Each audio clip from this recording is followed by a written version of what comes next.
एक बार फिर से आप सभी का स्वागत है बीएचयू कॉन्सेप्ट के ऑनलाइन लर्निंग प्लेटफॉर्म में। आज हम लोग देखेंगे इतिहास के 50 सवाल। और सबसे बड़ी बात है कि सवाल का लेवल जो है बहुत जीरो है, यानी कि 50 में आपको 45 आना चाहिए। अगर 50 में 45 नहीं आ रहा है तो आई थिंक आपको मेहनत करने की आवश्यकता है। आपको लगेगा 50 में 45 कैसे आएगा, तो सवाल का लेवल ही ऐसा है कि आना चाहिए। और सबसे बड़ी बात है कि ये जो बीएचयू कॉन्सेप्ट है सभी सेंट्रल यूनिवर्सिटी एंट्रेंस एग्ज़ाम को समर्पित है।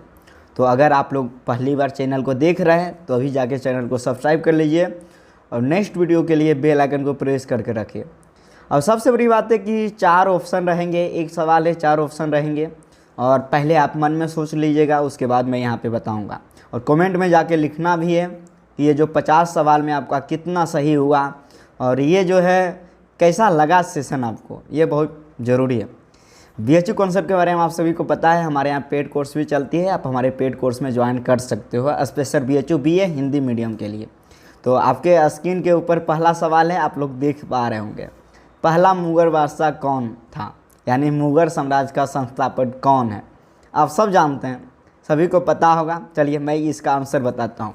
इसका सही आंसर है बाबर। इसका सही आंसर क्या है? बाबर। अब हम अगले सवाल पे चलते हैं। आपके सामने कितने सवाल आएंगे? 50। अब हम अगले सवाल पे आए। अगला सवाल क्या है? द्वितीय मुगल बादशाह कौन था, यानी बाबर के बाद कौन सम्राट बना मुगल काल का? तो आप लोग बताइए। आप सब जानते होंगे बाबर के बाद जो बाबर की मृत्यु हो जाती है 1530 में, उसके बाद जो मुगल बादशाह बनते हैं उनका नाम है हुमायूं। क्या बात। चलिए अब हम अगले सवाल पे चलते हैं। अगला सवाल प्रश्न संख्या 3 है। और ये देखिए, एक सवाल नहीं कहते हैं हम लोग कि एक लगाओ दो पाओ, उसी प्रकार ये सवाल में है। गौतम बुद्ध का पहला शिष्य कौन था?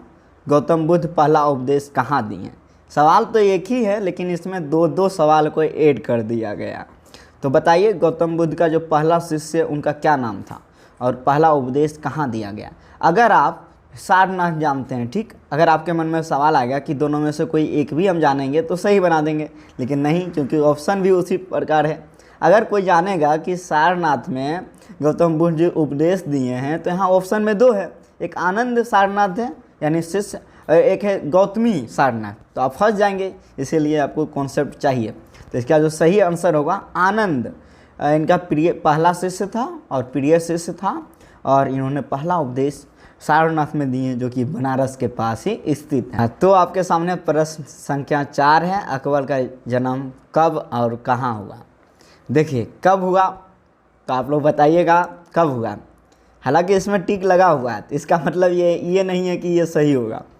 इसका जो सही आंसर है 15 अक्टूबर 1542। कहाँ हुआ है इसमें नहीं लिखा हुआ है। चलिए आप लोग कमेंट में बताइएगा, आशा करते हैं। लेकिन आप लोग को मैं बता देता हूँ, अकबर का जो जन्म हुआ था 15 अक्टूबर 1542 में अमरकोट में हुआ था। चलिए ठीक है, अब हम अगले सवाल पे चलते हैं। प्रश्न संख्या 5, गुलाम वंश की नींव किसने रखी? अरे वाह, क्या बात है। गुलाम वंश की नींव किसने रखी बताइएगा। आप लोग गांव देहात में सुनते हैं ना, गुलाम बना लेंगे। गुलाम वंश की जो नींव किसने रखी? तो कुतुबुद्दीन ऐबक इसका सही आंसर है। अगर दिल्ली सल्तनत भी पूछा जाएगा तो यही आंसर होगा, कुतुबुद्दीन ऐबक। अब हम अगले सवाल पे चलते हैं। प्रश्न संख्या 6, महावीर का जन्म कब हुआ? महावीर स्वामी का जन्म कब हुआ? जैन धर्म का वास्तविक संस्थापक ने, आप सभी को पता। तो देखिए आप लोग बिल्कुल सही बताइएगा। महावीर जी का जो जन्म हुआ 540 BC में हुआ। कहाँ हुआ था कमेंट में बताइए जाके। अगला सवाल है, पहला अरब आक्रमणकारी कौन था? पहला जो है अरब आक्रमणकारी कौन सा? मैं बता दे रहा हूँ, 712 ईस्वी में आक्रमण किए थे। इसका जो सही नाम है मोहम्मद बिन कासिम। अब अगला सवाल संख्या 8, पहला, इसमें जो है आप लोग ध्यान से देखिएगा, पहला तुर्क आक्रमणकारी कौन है? ये बहुत ज़्यादा इम्पोर्टेंट है। पहला तुर्क आक्रमणकारी कौन था? तो आप सबको मैं थोड़ा सा हिंट दे रहा हूँ। तराइन का युद्ध इन्होंने लड़ा था। पहला लड़ाई में हार गए थे, दूसरा में इन्होंने पृथ्वीराज चौहान को हरा दिए थे, मोहम्मद गौरी। जी हाँ। चलिए प्रश्न संख्या 9 पे चलते हैं जी। पानीपत का पहला युद्ध कब हुआ? वाह क्या बात है। मुगल वंश का स्थापना कब हुआ? 1526 में। पानीपत के पहले ही युद्ध में इब्राहिम लोदी को बाबर ने पराजित करके मुगल वंश का नींव डाले थे। पानीपत का दूसरा युद्ध कब हुआ? अरे वाह, दूसरा नहीं तीसरा युद्ध कब हुआ ये बताइए, कब हुआ? 1761 ईस्वी। बहुत बढ़िया, 10 सवाल हो गया है। अब हम 11वां सवाल पे चलते हैं। पानीपत का द्वितीय युद्ध कब और किसके बीच हुआ? क्या बात है, कब और किसके बीच हुआ था? एक लगाओ दो पाओ। चलिए, 1556 में हुआ। तो और ये भी जानना पड़ेगा किसके किसके बीच हुआ। तो आप लोग जब मुगल साम्राज्य पढ़ेंगे ना तो आराम से बना देंगे। अकबर और हेमू के बीच हुआ था, ठीक है, अकबर और हेमू के बीच 1556 में हुआ था। एकदम ध्यान से पढ़ना है। देखिए नीचे भी अकबर और हेमू है, लेकिन 1526 है। ये पानीपत का पहला युद्ध 1526 में हुआ था, लेकिन ये तो गलत है क्योंकि बाबर और इब्राहिम लोदी के बीच हुआ था। प्रश्न संख्या 12, सूरत की पहली लूट कब हुई थी? सूरत जो कि ताप्ती नदी के किनारे बसा हुआ, 1664। दूसरा कब हुआ था? 1670। चलिए हम आगे बढ़ते हैं। अरे वाह, यही सवाल आ गया। सूरत की दूसरा लूट कब हुई थी? 1670। अगला सवाल पे चलते हैं। पुरंदर की संधि कब हुई थी? बताइएगा। 1665। इलाहाबाद की संधि कब हुई थी? 1765। बहुत बढ़िया। पुरंदर की संधि जो है किसके किसके बीच हुआ था? ये बहुत ज़्यादा इम्पोर्टेंट है और हालांकि इजी है, ज़्यादा हार्ड नहीं है। आप लोग आई थिंक बता ही देंगे। तो जय सिंह और शिवाजी के बीच हुआ था। 15 सवाल हो गया। 16वां सवाल पे चलते हैं। आर्य समाज का स्थापना किसने किया? अरे वाह, आर्य समाज का स्थापना किसने किया? सभी लोग जानते हैं, वेदों की ओर लौटो का नारा किसने दिया? स्वामी दयानंद सरस्वती। 17वां सवाल है, जैन धर्म का संस्थापक कौन है? देखो भाई, पहला ही ऑप्शन इसमें दिया हुआ है महावीर स्वामी। आप लोग गलती मत करना, क्योंकि महावीर स्वामी जो है ना जैन धर्म के वास्तविक संस्थापक हैं, और जैन धर्म के जो संस्थापक है ऋषभदेव। चलिए बहुत बढ़िया। अगले सवाल पे चलते हैं। आग की खोज जो है किस काल में हुई है? ये बहुत इंपॉर्टेंट सवाल है और आशा है कि आप लोग सही जानते होंगे। जी हाँ, पूरा पाषाण काल। आग की खोज किस काल में हुई है? पूरा पाषाण काल। जैन धर्म का वास्तविक संस्थापक कौन है? अरे वाह, अभी बताए थे, महावीर स्वामी।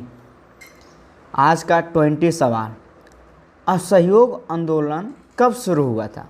अरे वाह, आप सब जानते हैं, 1 अगस्त 1920 को महात्मा गांधी जी के द्वारा असहयोग आंदोलन का शुरुआत किया गया था।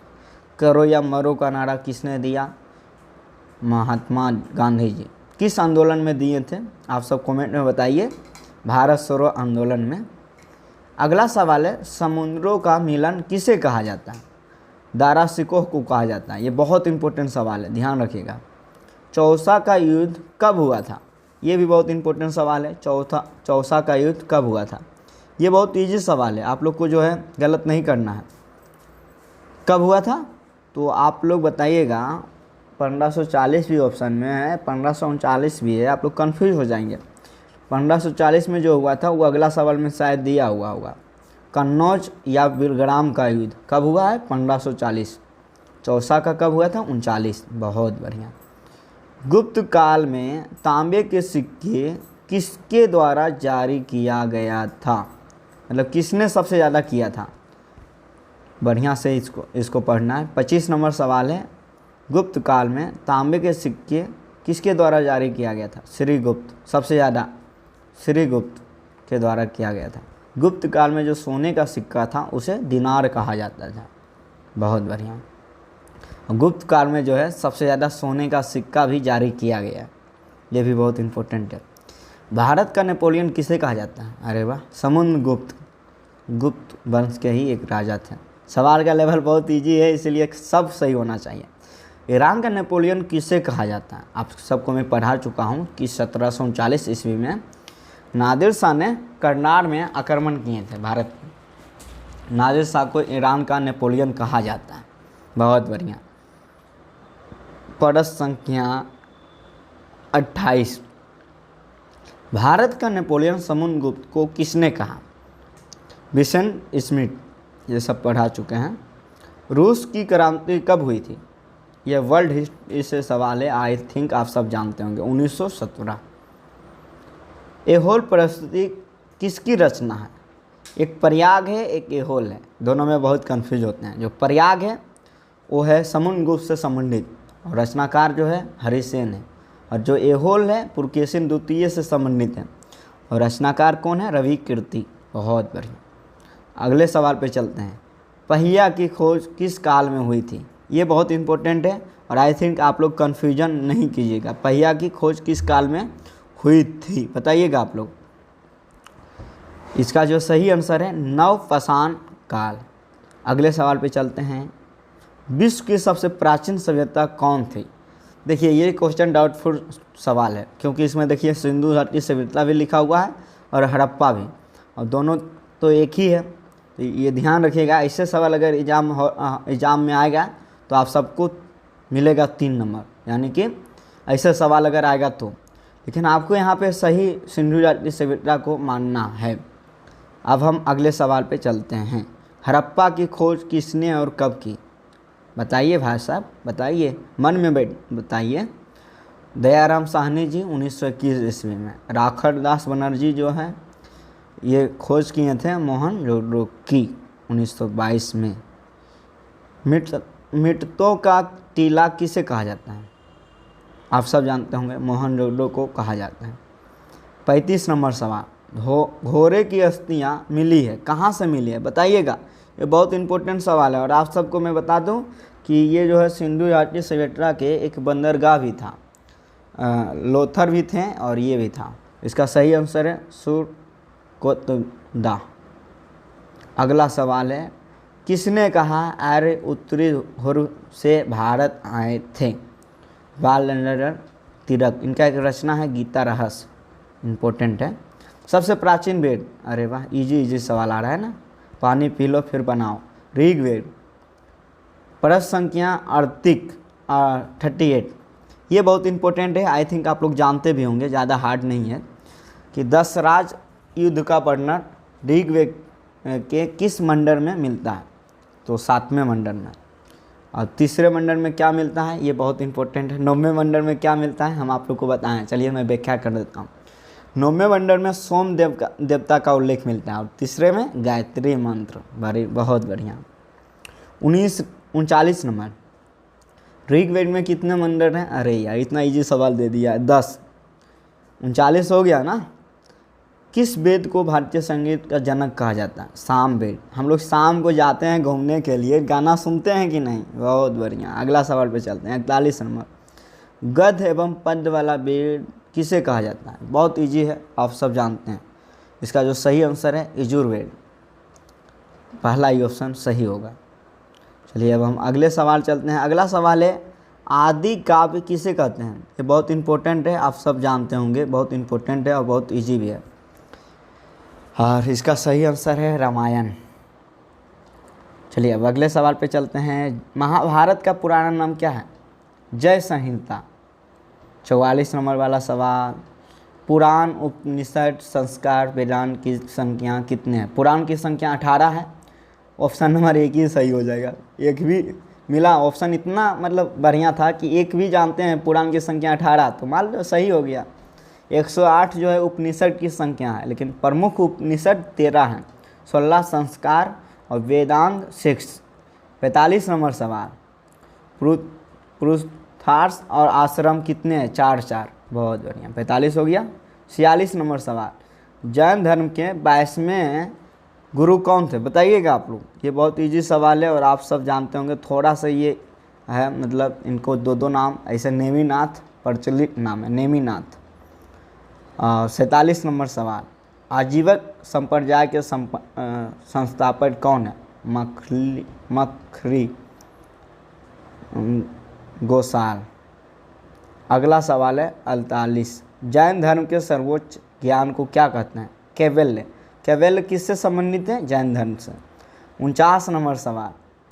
पहली जैन विशुद्धि कौन थी? चंदना। अरे वाह बहुत इजी सवाल है, चंदना आप सब जानते होंगे। 50वां और अंतिम सवाल है। हर्यक वंश का संस्थापक कौन है? बिंबिसार। अब तो 50 में 45 हुआ होगा। देखिए ये सवाल का लेवल बहुत जीरो था, ठीक है। एग्ज़ाम में ऐसे सवाल आते हैं, लेकिन सब सवाल ऐसे होते हैं ऐसा नहीं है। लेकिन कोई भी एग्ज़ाम का 50% सवाल इजी ही होते हैं। तो चलिए मिलेंगे नेक्स्ट वीडियो में। आशा है कि आप लोग को बहुत पसंद आया होगा और आप लोग कमेंट में BHU कॉन्सेप्ट के बारे में बताइए सभी को कैसा लगा ये सीरीज, 50 में कितना सही हुआ। मिलेंगे नेक्स्ट वीडियो में। आप सभी को जय हिंद।